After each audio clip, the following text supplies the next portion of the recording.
to be honest, I came across this book. It was quite random.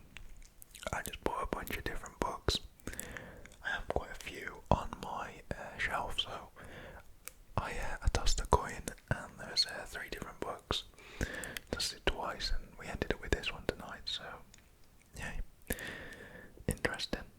But yeah, first thing that I do want to mention, I love how the title and the image on the book, as you can see, is in gold, as well as the sides of the papers. I know that has a specific name, but I forgot what it is.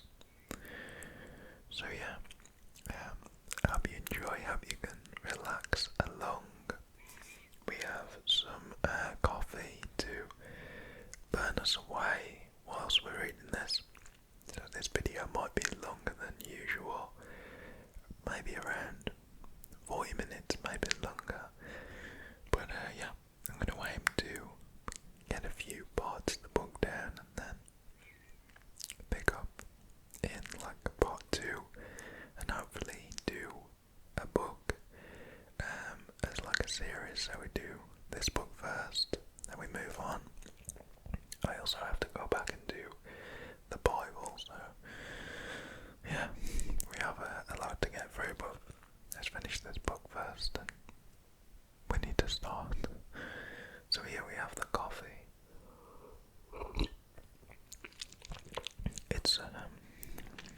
It's just New York coffee. It's pretty good though. It has like a different taste to it. It's really nice. So yeah.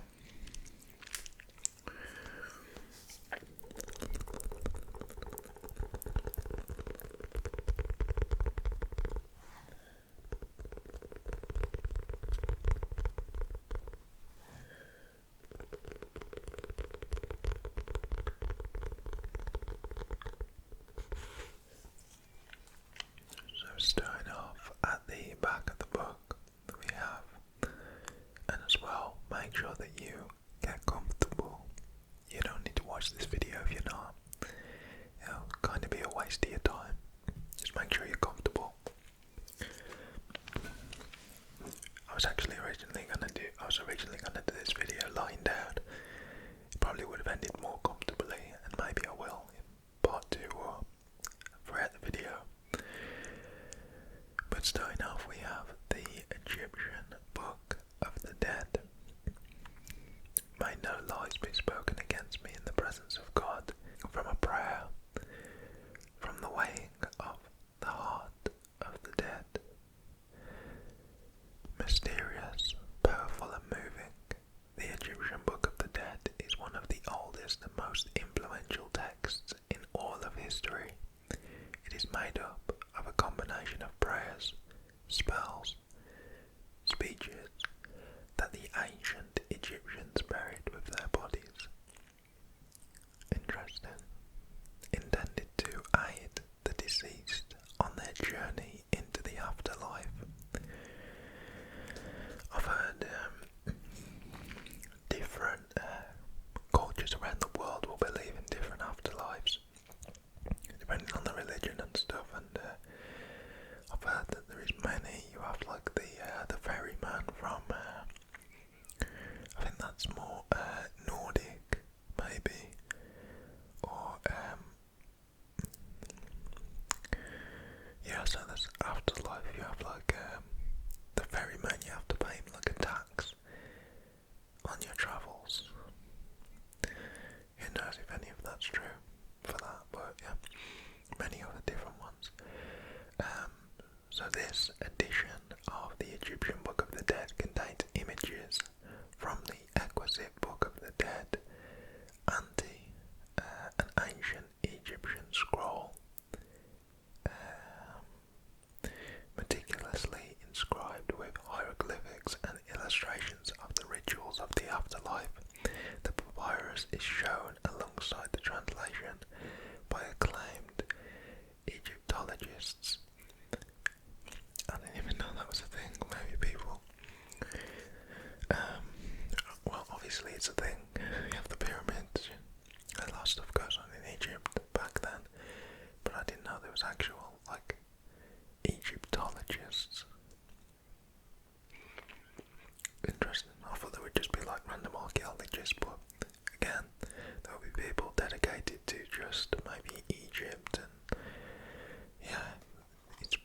obsessed with all the stuff that's happened there, the findings of the pyramids being lined up with the poles, how they was built. No one truly knows. I don't know if anyone knows this as well, but I don't know if you've heard, there's pyramids in the Amazon rainforest, and something about the soil being really, really good. Like there was a whole life form in the Amazon originally, humans, and obviously there's tribes and stuff, but apparently it was like an ecosystem that worked on its own, like an AI, but ancient AI that, sustained itself with like the greatness of the soil, how good the soil was, and there's pyramids in there. So we're actually going to get into the book now. So we open the book. That's the first page. Official. Oh wow, okay, that is cool. That is really cool. So that's like the first thing that we see. And then you have the title again. Wow.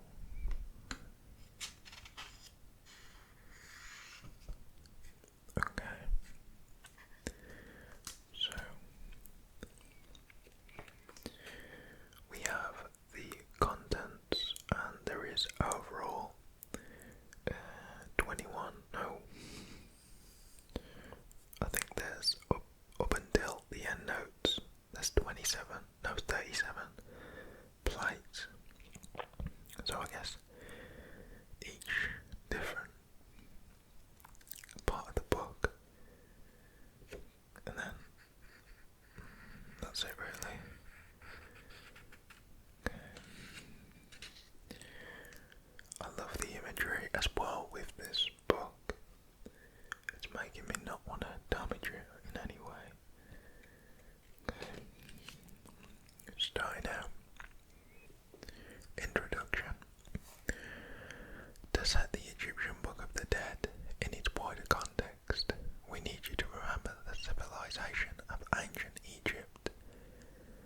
The Egypt of the pharaohs endured for well over 3,000 years before it came to an end with its annexation by Rome in around 30 BC. Periods of political strife and upheaval were balanced by times of peace and prosperity, the most significant of which coincided with the period known as the Old Kingdom. That's roughly around 2650 to 2152 BC. The Middle Kingdom, 1986 to 1759 BC. And the New Kingdom, 1539 to 1069 BC. It was during the New Kingdom that the Book of the Dead as we know it emerged, but the ideas and beliefs expressed in it had gradually evolved over the preceding 2,000 years or longer, shaped by a combination of the Egyptians' experience of everyday life, the landscape in which they had lived, and the historical events. That's so weird. A fly just landed on the book. Oh, you can't even see it. That is so random. There, you can see it there. Can you?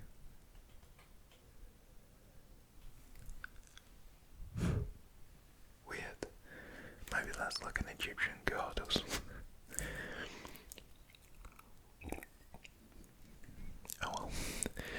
The annual flooding of the Nile, on which the fertility of the land bordering the Great River depended, and the orbital movement of the sun, moon, and stars, led to the belief that the life followed a recurring cyclical pattern. Moreover, the universe appeared to be governed by an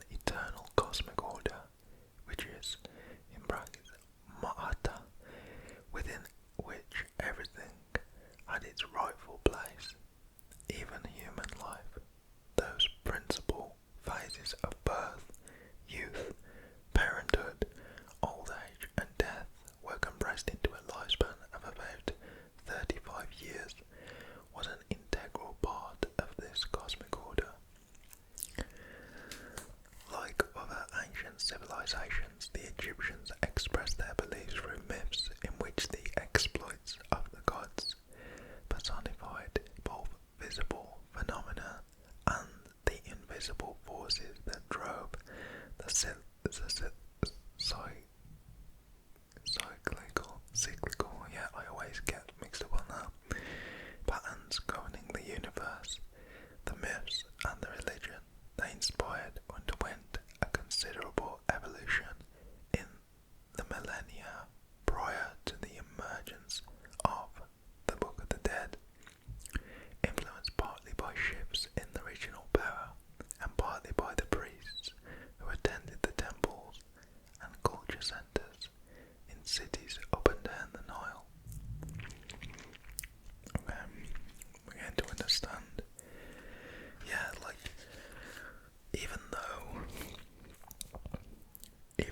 we are here in like the physical, I feel there's a lot more that, obviously, you know, I've noticed this, but in like Christianity, it's just, in my opinion, quite simple, you know. There's not more thought apart from, you know, you're born, you follow Christ, you live your life as close as you can to Christianity, to God, and then, you know, none of this before marriage, you get married, none of that. It's everything from what I understand is spoken about, like the way we live our life, but there's nothing about the afterlife in a lot of other religions and cultures around the world, so that's why it's interesting to me that, yeah, there's just that much, and who knows, people, like, I know you have to believe, but from my understanding, how do you actually know that what God is being put to you is actually real? It could be the sun, it could be anything.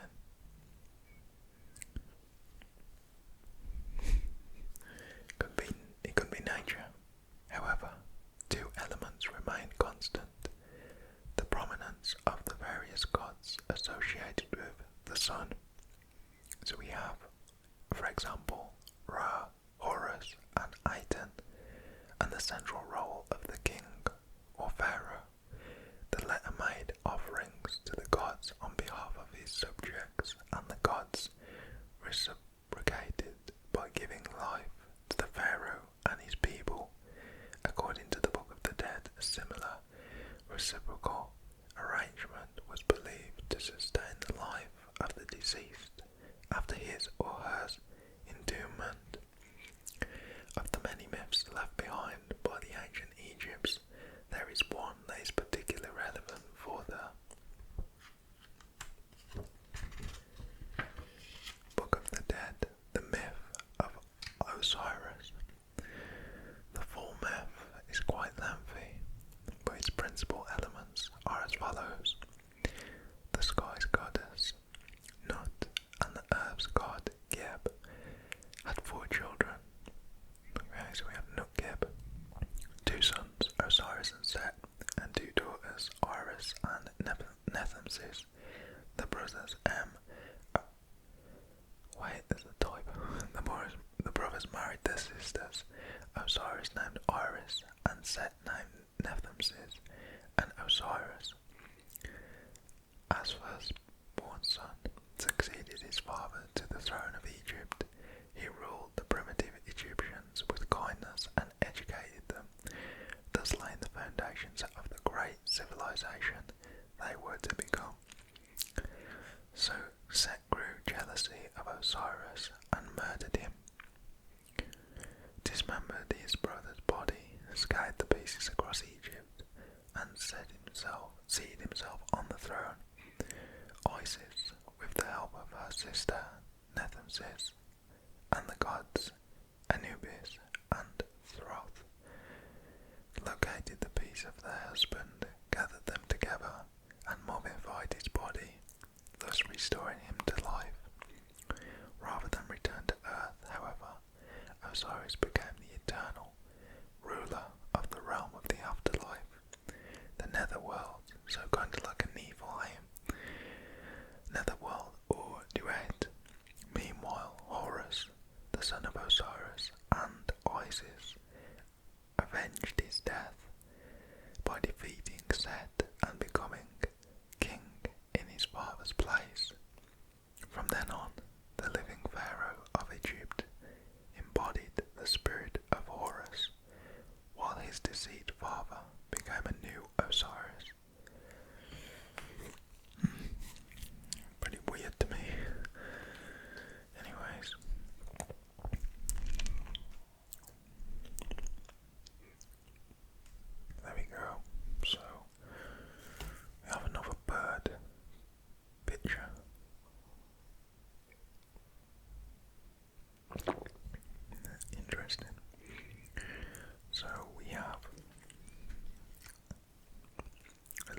Richard Lepsius, the German Egyptologist, but it had been suggested that the more appropriate title would be Spells for Coming Forth by Day, for its purpose was to enable the deceased to emerge safely from the tomb in a perfected, spiritualized form.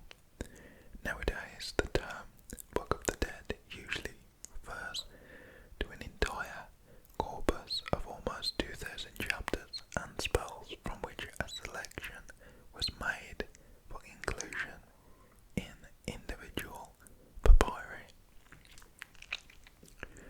Although the former was representing the selection chapters becoming more or less standardized, the order in which they were arranged varied from one papyrus to another. And then we move on to the next part of the book. So we have Coming Forth by Day. So that was what this book was originally meant to be, because, you know, of it changing from the spells only being able to be for like royalty, it became widespread. And yeah, to be honest, Coming Forth Day sounds like something. What's that guy's name? Tom Hanks would be in or something. Coming Forth Day. I don't know, but yeah, interesting. We've hardly got anywhere. I normally read faster in my head, but reading it loud, ASMR, I could be like, the ancient Egyptians believe that, and then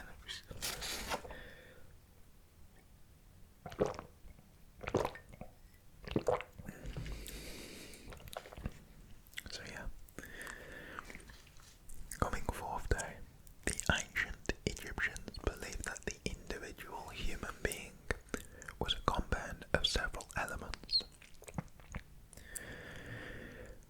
The Kabur. You ready?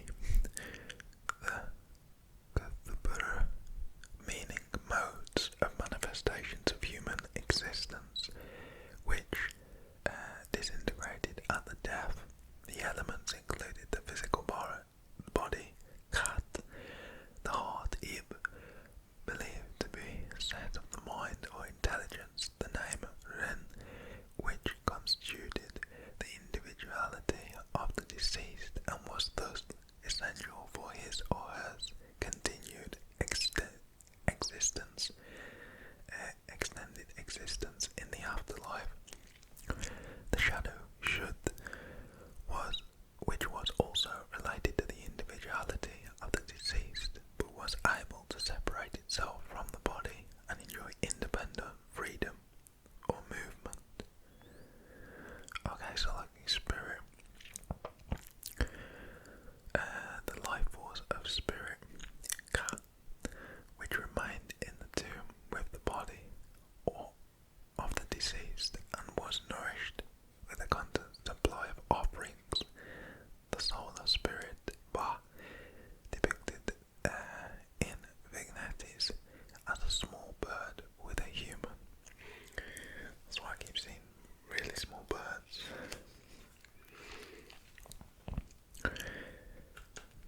Depicted in vignettes as a small bird or a human head. Okay, there we go. Which was free to visit the world of the living during the day, return to the tomb at sunset. The disintegration of these diverse elements was prevented through the mummification of the body, a process by which the deceased was transformed into a divine or spiritual form known as the Sa. Okay, Sa. We have Khat, the heart, elements include the body, which the body is Khat, the heart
facial covering of the mummy with one or more ceremonial instruments, thereby unstopping the mouth, eyes, ears, and nostrils of the deceased so that they regain the use of those facilities. The opening of the mouth was of a great importance since it enabled the deceased to recite the hymns and prayers written on the papyrus. It also enabled them to address by name the gods it was encountering in the duat and responding correctly to their questioning. Other items placed in the tomb with the mummy included canopic jars, which contained the preserved internal organs of the deceased, a supply of offerings for the gods and the cat, several small figure shabtis, whose function was to help the deceased perform laborious tasks in the afterlife, such as ploughing the land in the fields of peace and reed, or peace/reed. Okay. That was interesting. If the deceased followed the instructions of the papyrus and recited its hymns and spells, they would become an akka, a blessed spirit, and leaving the mummy in the tomb, they would join the gods Osiris and Ra. So that's interesting. The Papyrus of Ani. There we go. The Papyrus of Ani.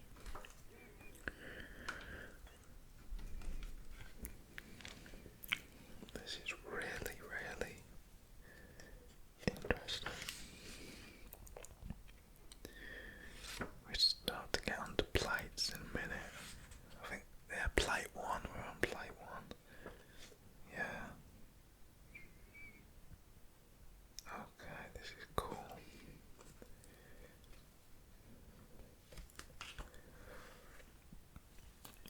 Okay, so the Papyrus of Ani. The Papyrus of Ani, which dates from around 1275 BC, was founded at Thebes and purchased by the British Museum in 1888. Ani was overseer of the double granary of the Lord of Tawa.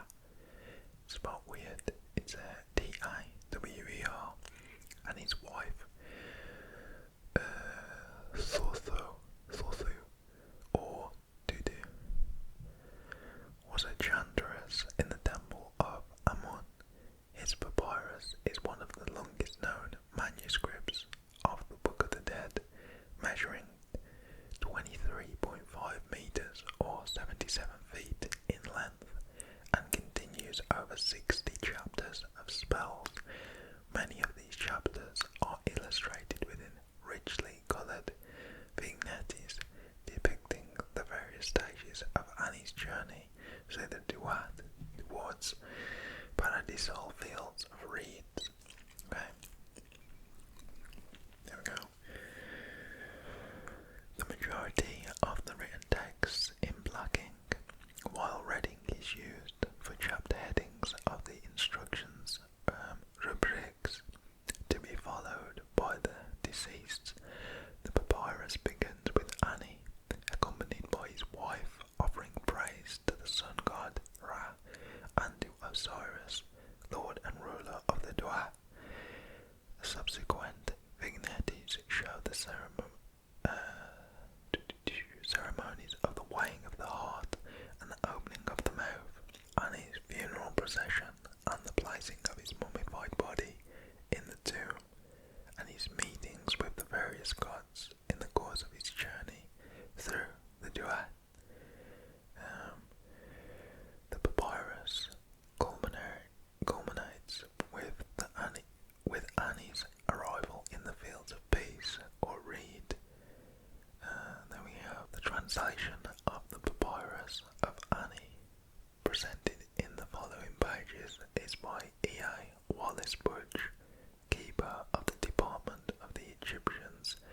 Assyrian antiquitist from 1895 to 1924, as well as enlarging the museum's Egyptian collections, which wrote many books that did much to stimulate popular interest in ancient Egypt.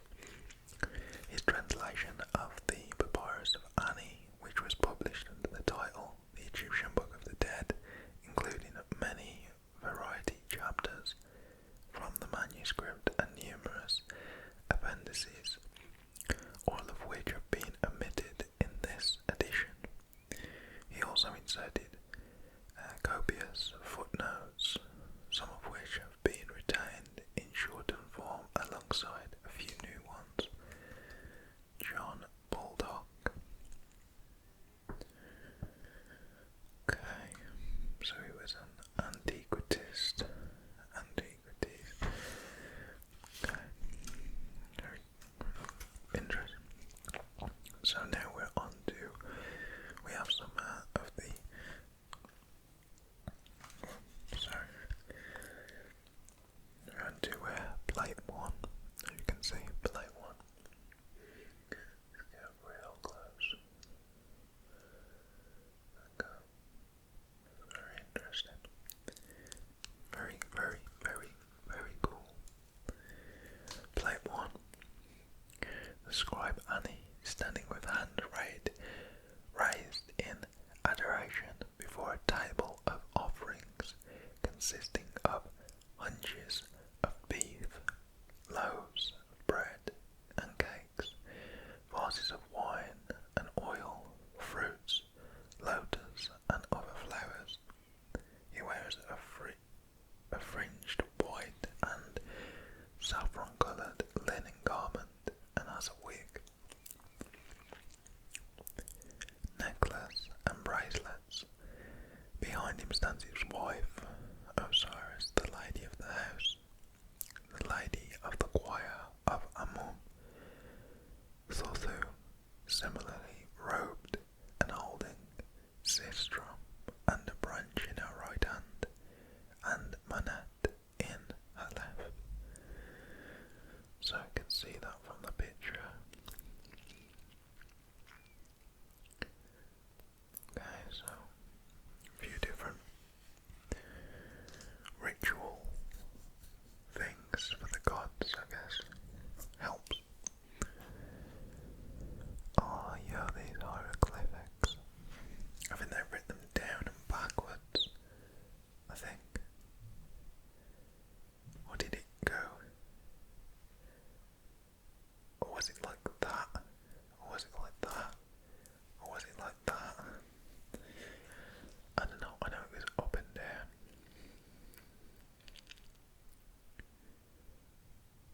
Yo. This is getting good. Okay.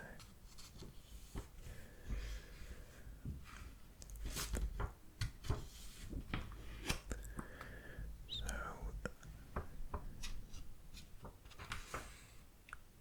okay. So we're still on plate 1. Okay.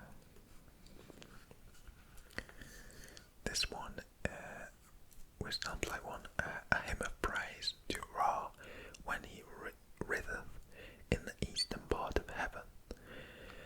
Behold Osiris, Ani the scribe, who recordeth the holy offerings of all the gods, who saith, Homage to thee, O thou, who hast come as Kethper, the creator of the gods, thus risen. Those shine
is to be feared, setteth forth and cometh unto the land of Manu. He maketh bright the earth of his birth each day. He cometh unto the place where he was yesterday.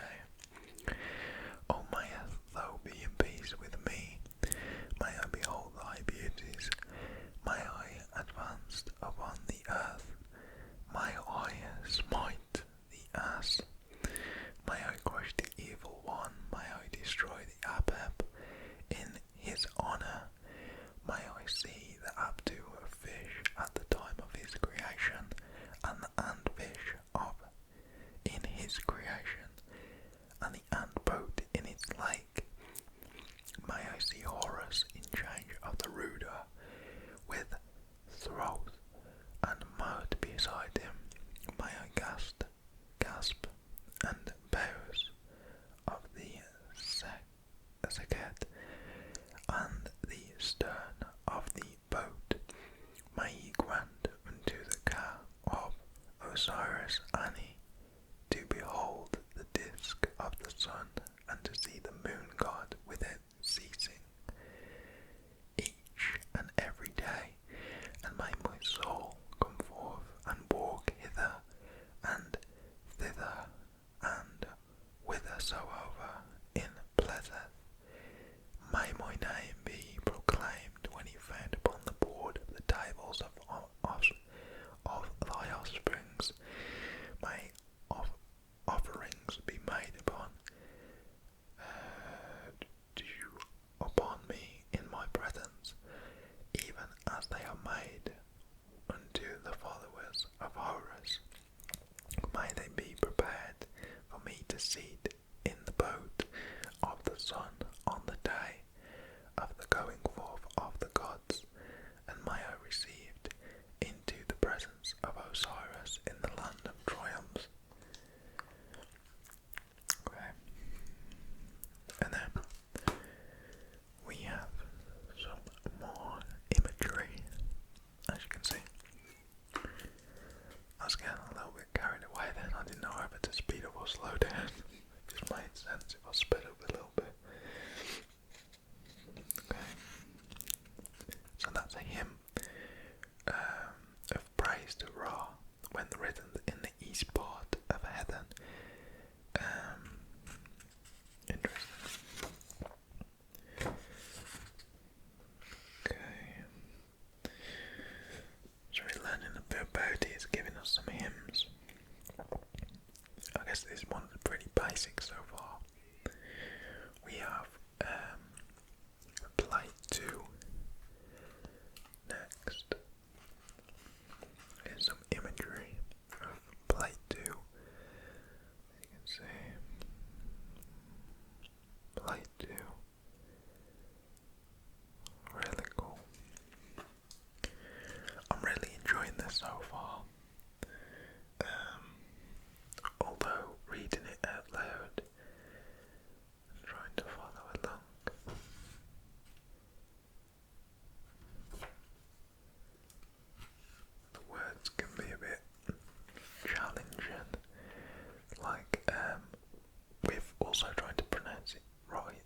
most terrible in his name Osiris.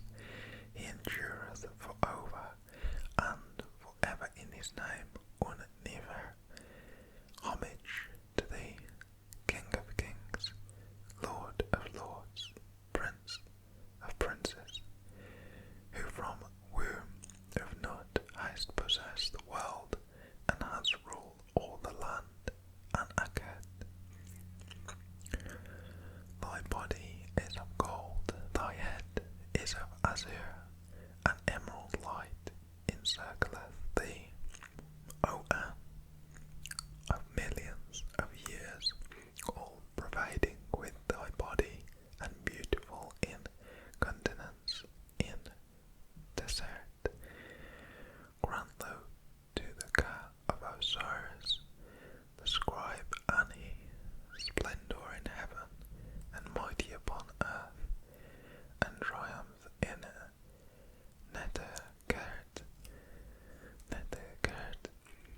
and that I may sail there to Datu like a living soul, and up to Abdu like Phoenix, and that I may go in and come out without repulse at the pliance of the tooth. May there be given unto me loaves of bread in the house of coolness, and offsprings of food in Anu, and hometh of every in and homestead for every in Zachar with wheat and barley. Therefore, then we got this cool, going to look like a dagger, going to look like a dagger to me, but it's not. Okay.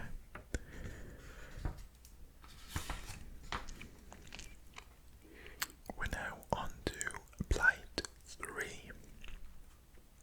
Plate 3. Plate 3, as you can see. It's looking mighty cool. Looking mighty cool. Really cool. But guess what? That's where we're going to end it. Just before we get too carried away. And as well, I want you guys to let me know, did you even like this?